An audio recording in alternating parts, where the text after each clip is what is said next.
Muy buenos días, compañeros y profesora. A continuación, realizaremos análisis cefalométrico de la teleradiografía correspondiente al grupo número 5. A modo de introducción, tenemos que conocer que el análisis cefalométrico corresponde a un examen complementario, el cual hace uso de técnicas radiográficas que permite estudiar por el complejo dentocraneal, craneofacial, fraccionándolo en partes y determinando la forma en que los incrementos de unas estructuras afectan al complejo en su totalidad. Esta se trabaja con una teleradiografía lateral, en la cual se trazan puntos y líneas cefalométricas con el fin de obtener mediciones que permiten evaluar el crecimiento o el tratamiento ortodóntico. Esta teleradiografía se toma mediante un cefalostato y un equipo de rayos X. El cefalostato tiene olivas que se ubican en el conducto auditivo externo y un soporte anterior ubicado en el nasion, para que de esta forma la cabeza no se mueva. Se dice que es una radiografía a distancia que aplica el principio de a mayor distancia, menor distorsión, por lo que actualmente se usa una distancia de 1,5 metros aproximadamente.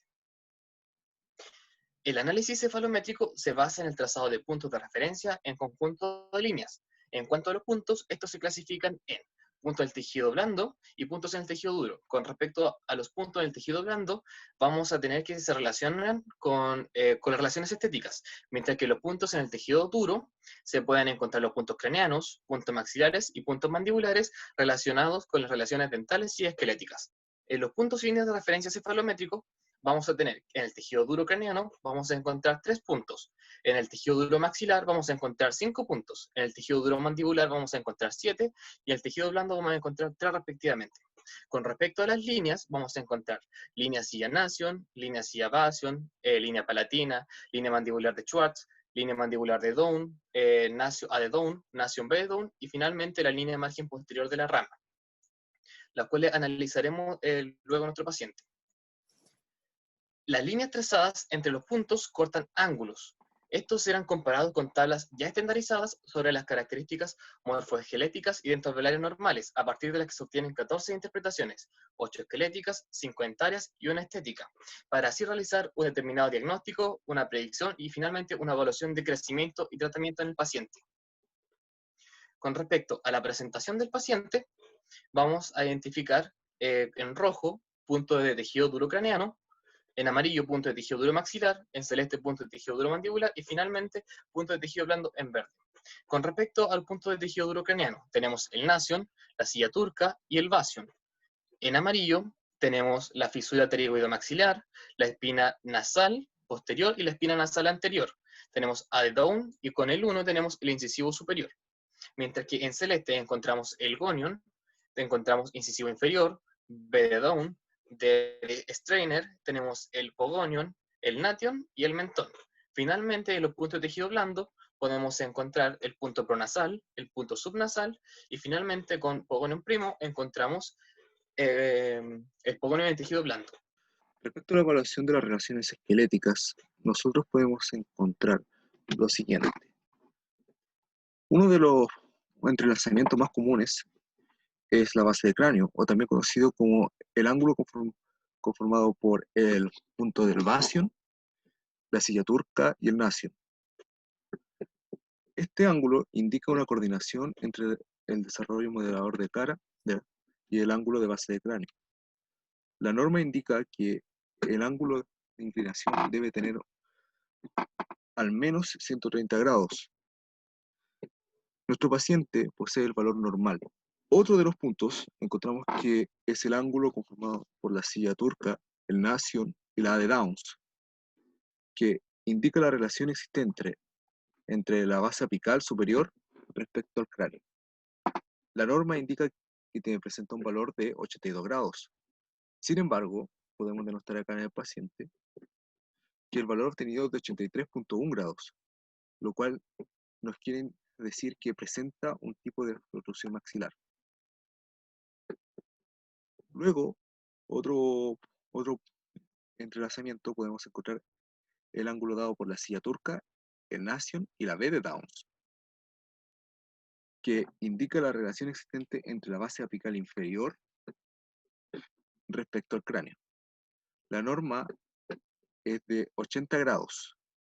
Sin embargo, en nuestro paciente nosotros encontramos un ángulo de 76.1 grados, lo cual va a indicar que presenta retusión mandibular. Otro de los puntos que tenemos que tener en cuenta es el ángulo conformado por la A de Downs, el Nation y la B de Downs, el cual indica la relación que tienen las bases apicales entre sí, permitiéndonos determinar la clase esqueletal de angle. La norma dice que el ángulo debe ser de 2 grados. Sin embargo, lo que obtenemos aquí es un valor de 6.5 grados, por lo cual nos va a decir que tiene una tendencia a clase 2 esqueletal de angle. Luego tenemos el ángulo conformado por la silla turca, el Nation y la D de Steiner, que informa acerca de la relación de la mandíbula con respecto al cráneo. La norma indica que presenta una variación que oscila entre 76 grados y 77 grados. Sin embargo, nuestro paciente también presenta un valor obtenido de 74 grados, por lo cual podemos decir que presenta una tendencia a una posición posterior de la mandíbula con respecto al cráneo. Para el ángulo del conion, el nation, la silla turca y el nation, la norma indica que debe ser de 32 grados. El valor obtenido en el paciente es de 48.5 grados, lo cual indica que presenta un alargamiento total de la cara. Para el ángulo coníaco, cuya norma es de 123 grados, pero puede variar entre 10 grados más o menos, el valor obtenido de nuestro paciente es de 143.8 grados, lo cual indica que el paciente presenta una tendencia a una mordida abierta. Para el ángulo B de Downs o interbasal, la norma es de 20 grados, cuya variación es de más o menos 5 grados, y el valor obtenido es de 50.8 grados. Gracias a esto podemos decir que el paciente presenta una pereza masticatoria y falta de desarrollo óseo, especialmente en la zona de los molares y una divergencia de las bases maxilares. Con respecto a la evaluación de las relaciones dentarias, encontramos el segmento del incisivo superior, cuya norma es de 4 milímetros y el valor obtenido es de 6 milímetros. Esto indica que existe una posición adelantada del incisivo superior. Para el segmento del incisivo inferior, la norma es de 4 milímetros y el valor obtenido es de 7 milímetros. Esto indica que existe una posición adelantada del incisivo inferior. Para el ángulo del incisivo superior a el Nation A de Down, la norma es de 22 grados y el valor obtenido es de 26,5 grados. Esto indica que se presenta una proinclinación del incisivo superior. El ángulo 1 incisivo inferior a NB, que está compuesto por la intersección de la línea NB, es decir, la línea trazada entre el punto Nation y el punto B de Downs, con el eje axial del diente incisivo inferior, nos da la angulación de este diente incisivo inferior respecto a la línea NB. La normalidad está dada a los 25 grados. Sin embargo, el valor obtenido fue de 36.5 grados, lo cual nos indica una proinclinación del incisivo inferior.